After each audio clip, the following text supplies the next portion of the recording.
I'm Fraser Field. I work for Rayonier Matariki as a day job, where I'm quality manager, so I do a fair bit of development of the workforce there. The action plan is this document here, and it's available on MPI's worksite. I've got a few copies here if you want them. The guts of the work plan is 16 objectives, and I'm just going to give you a flavour of the objectives. They come in those four areas that Marion covered when she opened the afternoon. Knowledge, attraction, education and training, and employment. So just to give you a flavour, nice, simple objectives. Forecast workforce demand. So that's an objective. Forecast workforce demand. Another one is improve access to career pathways information. So that's a recruitment one. Under education and training, a straightforward objective, evaluate and scale up appropriate and regionally relevant on-job training programs that support young people. So all that you've heard this afternoon is sort of encapsulated in what we're trying to do. The last example of an objective I'll give you is achieve agreement to adopt standards that support fair pay and working conditions. So we worked away on that. Really early on, we worked on a workforce description, and that work was started off with MPI's research team, which is led by Richard. The plan itself was adopted in February of this year. There was no formal launch because of COVID, but it did get underway. That council was created during lockdown. It's got 18 members. It's got a pretty good coverage across the industry. It's got members from FICA. It's got university people. It's got representatives for workers, representative for young professionals, union, farm forestry, forest owners, MPI, MSD. Fiona's on it. So there are 18 of us. I haven't got everybody, but there are 18 of us. It's a good representation of the industry, except that it has one gap. It doesn't have anybody from, my preference would be Toi Ohomai, but it doesn't have anybody from training delivery to speak of. So that's something for the future. We carried out a little bit of administration at the start, but we got started on those projects, the projects that are described in the action plan. So those projects are, I'll come back to the project manager. We have a project looking at employment contracts, and that one meets one of the ones that I read out, achieve agreement to adopt standards that support fair pay. So that's being put together at the moment. It's underway. It looks at the requirements of the Act. So it's an employment conditions. It will be a template. But it will also include, after some sampling of the industry, it will also include other conditions that the industry considers should be a minimum standard in an employment contract between a contractor and his employees. Another one is the leadership development one. I don't have to talk too much about that because Fiona covered that. She's managing that that project. It looks at the soft skills, the soft leadership skills. Looks at things like communication styles, how to give instructions, and how to read the communication styles of your people. And that development, which, as she said, had already been started, is looking at the next steps. And the next steps include the ability for contractors and leaders in the forest industry, foremen, crew leaders, to be able to teach their younger people to do similar sort of training. So in other words, mentoring the people who have gone through the training already so that they can deliver that training to other people in the crew. And I think that's a pretty clever way of spreading the leadership techniques right across the industry. There's a major project going on to review all qualification standards. So this is not only within the forest industry, it's also the wood processing and manufacturing sectors. And I can't remember how many, Glenn, you might know, is it about 100 different qualifications? I think there are 50 in forestry or something like that. So that's an absolute poultice of qualifications that will be looked at. This work will morph a little bit as the Workforce Development Council and as COVE get organised, and to some extent the work may in fact be taken over by that reform of vocational education, but we're getting it well underway. The career structure general capability is an effort to put a focus a little bit more on the capability of people as they come into the industry, rather than just on the task. So take planting or something like that. It is critical that those people start planting properly straight away so that they can meet the commercial requirements of their employer, which is obviously to make a dollar. But they also need to know what we've called, for lack of a better term, general capabilities. And those are things like, why do we have tailgate meetings, for Pete's sake? Why am I a new employee and I'm being asked to go to a tailgate meeting? Why do I have to report incidents?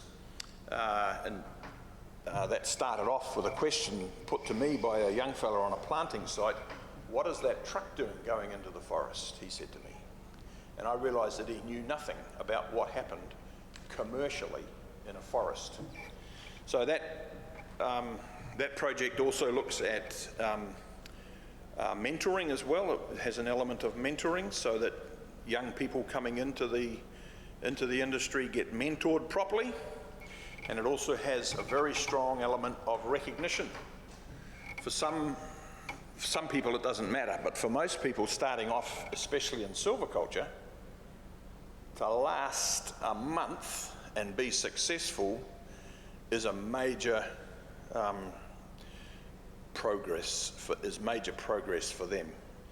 So if we can just give them recognition of a month, recognition after 3 months, 6 months, and then you get to a point where a guy's being recognised for being in the industry for 3 years and so forth.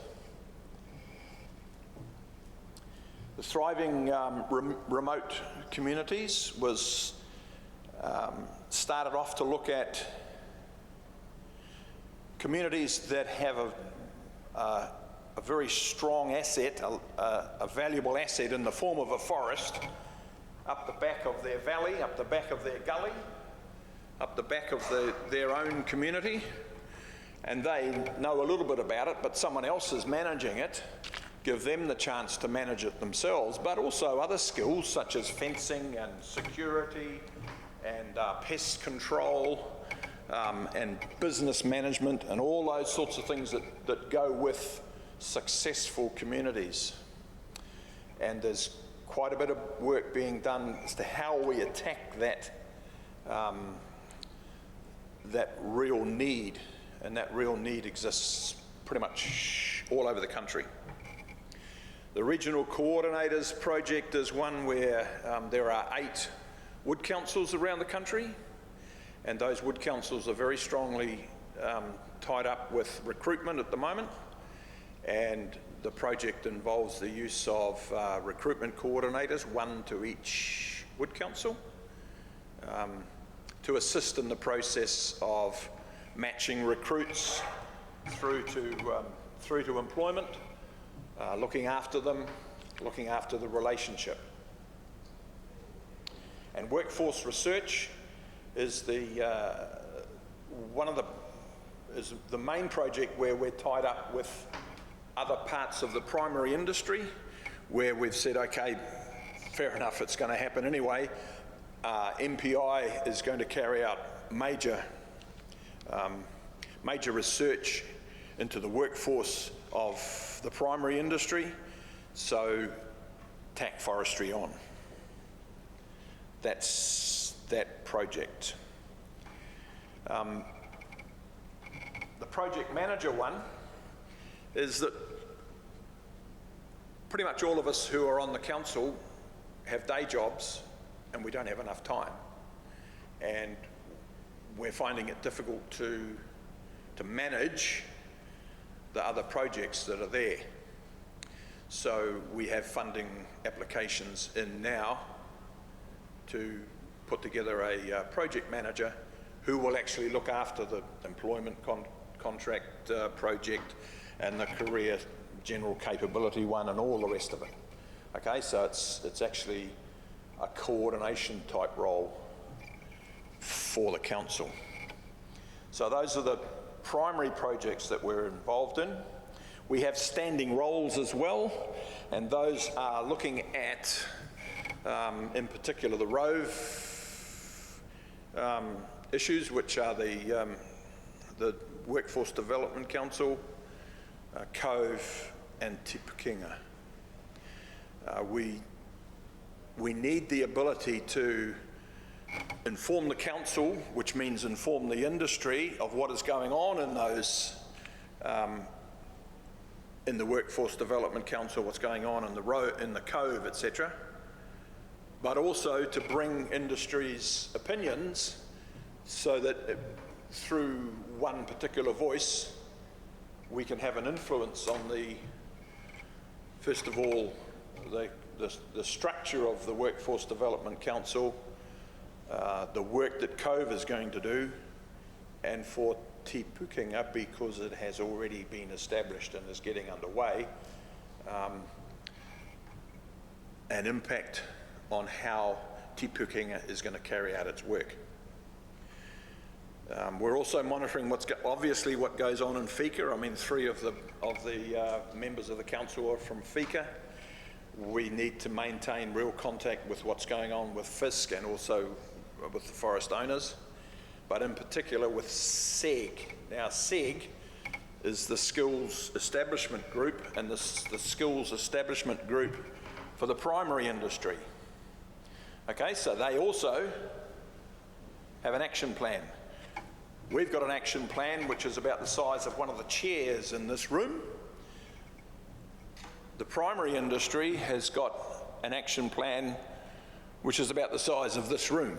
That's the difference in scale between us.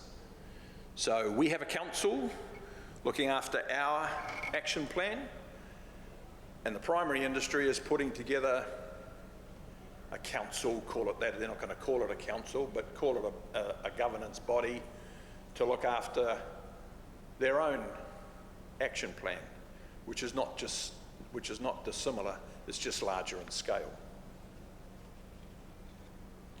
So we need to maintain contact with those people.